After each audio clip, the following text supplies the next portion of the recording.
پنجوتھا صاحب آپ کیا کہیں گے؟ یہ کافی سنجیدہ معاملہ ہے، مجھے تو معلوم نہیں تھا کہ سزائے موت اور عمر قید تک کی پنشمنٹ بھی موجود ہے اس سائفر کیس کے اندر۔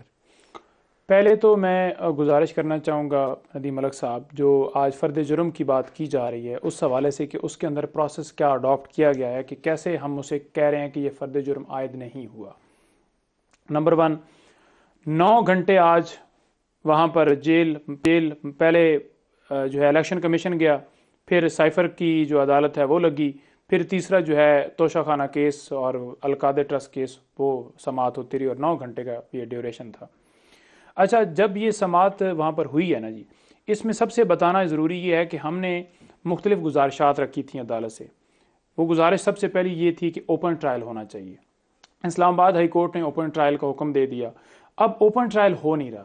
ہو کیسے نہیں رہا کہ پک کر کے 4-5 صحافی اپنی مرضی کے وہ لے گئے، اور جو لوگ لے کر گئے ہیں ان کو بھی ایک کیبن بنایا گیا، ایک شیشے کی ایک وال ہے اس کے پیچھے رکھا گیا ہے، وہاں سے کم 30 یا 40 فٹ جو ہے وہ فاصلہ ہوگا، اور سماعت جو ہے کہ چل کیا رہا ہے۔ بیسیکلی اوپن کا مطلب یہی ہوتا ہے نا کہ آپ نے خود دیکھی ہے کہ ایسے ہو رہی؟ میں آپ موجود تھے؟ میں اندر تھا جی، شاہ خاور صاحب تو بالکل تھے ہی نہیں۔ پوری سماعت میں آپ موجود تھے؟ میں پوری سماعت میں تھا، اور وہاں تک آواز نہیں جرنلسٹ تھے اندر آپ بتا رہے ہیں؟ جرنلسٹ 4 سے 5 تھے، اور وہ بالکل پیچھے بیٹھے ہوئے تھے، اور جو گیٹ کے اوپر جرنلسٹ اوور یہ کہا گیا نا کہ آپ جتنے جرنلسٹ ہیں وہ جائیں، تمام میڈیا کو ایکسیس ہو، عام پبلک کو۔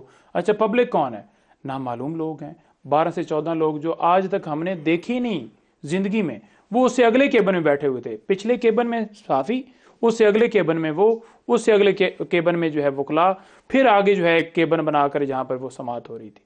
تو مطلب ایسے ہی اسے اوپن ٹرائل کہا جائے گا؟ لیکن انڈائٹمنٹ والا سنجیدہ معاملہ ہے، اس کا مطلب ہے کہ نیکسٹ فیز جو ہے وہ اگلے 4 ہفتوں کے اندر تو اب کمپلیٹ ہو جانا ہے۔ اس کے اندر دیکھیں، سب سے پہلے تو انہوں نے یہ ڈیسائیڈ کرنا، لاسٹ جو کل ہیئرنگ تھی اس کے اندر یہ ڈیسائیڈ ہوا تھا کہ ایس او پیز بنائے جائیں گے، لیکن اس کے اوپر کوئی جو ہے ہمیں نظر نہیں آیا کہ وہاں پر کوئی فیصلہ ہوا۔ پھر اس کے اندر جو سائفر رولز ہیں وہ ہم نے گزارش کی تھی کہ ہمیں دے دیں۔ اچھا، سائفر رولز جو ہیں وہ سیکرٹ رکھنا کوئی مجبوری نہیں ہے، کیونکہ ایک قانون ہے نا جی، قانون کو کیسے آپ کہہ سکتے ہیں کہ یہ بھی سیکرٹ ہے؟ وہ نہیں دیا گیا۔ پھر یہ کہا گیا کہ سائفر، آپ کہتے ہیں کہ اس کا ورژن چینج کیا گیا، تو وہ سائفر تو ریکارڈ کی کاپی اوپر ہونا چاہیے نا، جس کے اوپر عدالت کیس چلا رہی ہے، جس کے اوپر پراسیکیوشن نے اپنا کیس بنایا ہے، وہی ریکارڈ کا حصہ نہیں ہے، تو پھر کیسے کیس چل سکتا ہے؟ پھر سر اس کے اندر جو ڈاکومنٹس تھے نا، ڈاکومنٹس مس تھے، تو ڈاکومنٹس جو مس پورے کیے گئے، کچھ سی ڈیز تھیں وہ دی گئی ہیں۔ اب سی ڈیز کو دیکھنے کے لیے کہ اس کے اندر فلم ہے کیا ویڈیو ہے، وہ تو اس جو ملزم ہے اس کو دیکھنا ضروری ہے نا، تاکہ اسے پتہ چل سکے کہ میرے اوپر الزام کیا ہے، معاملات کیا ہیں، تاکہ اس کے اوپر اگر فرد جرم لگانا ہے تو اس کو حقائق پتہ ہو کہ میرے خلاف کیا سٹوری بنائی ہے۔ تو وہ بھی نہیں دیا گیا، اس کے لیے 7 دن کا ٹائم ہے۔ زبردستی جو پڑھ کے کہہ رہے ہیں نا، سنا دیا گیا ہے۔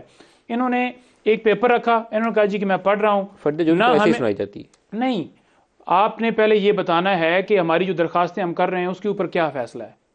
آپ نے یہ بتانا ہے کہ جو ہم گزارشات رکھی ہیں آپ کے سامنے، اس کے اندر جرم ایسے ہی پڑی جاتی ہے جیسے آپ کہہ رہے ہیں، باقی چیزیں آپ کی جب ٹرائل ہی نہیں چلایا جا سکتا، آپ کے اعتراضات ٹھیک ہے، جب ٹرائل ہی نہیں چلایا جا سکتا، فرد جرم ایسے ہی پڑی جاتی ہے، کنڈکٹ ہی نہیں ہو سکتا، فرد جرم ایسے ہی پڑی جاتی ہے۔ آپ کے اعتراضات ٹھیک ہیں، لیکن فرد جرم ایسے ہی پڑی جاتی ہے۔ نہیں، فرد جرم پڑھتے وقت یہ نہیں کہا گیا کہ آپ کے اوپر فرد جرم جو ہے وہ لگائی، آپ جو ہے یہ آپ کو پڑھ کر سنایا جا رہا ہے، نہیں، اور کوئی عدالت نے یہ نہیں کہا کہ آپ کے اوپر فرد جرم لگا دی گئی ہے۔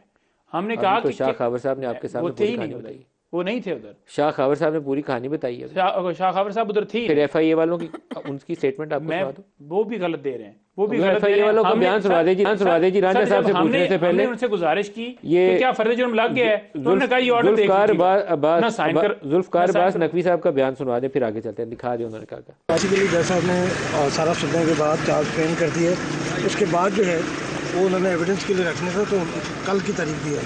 کل ہم وہ جو پہلے 4-5 وٹنسز جو ہو چکے ہیں ان کی ہم جو ہے وہ ہماری حد تک اتنی ہے۔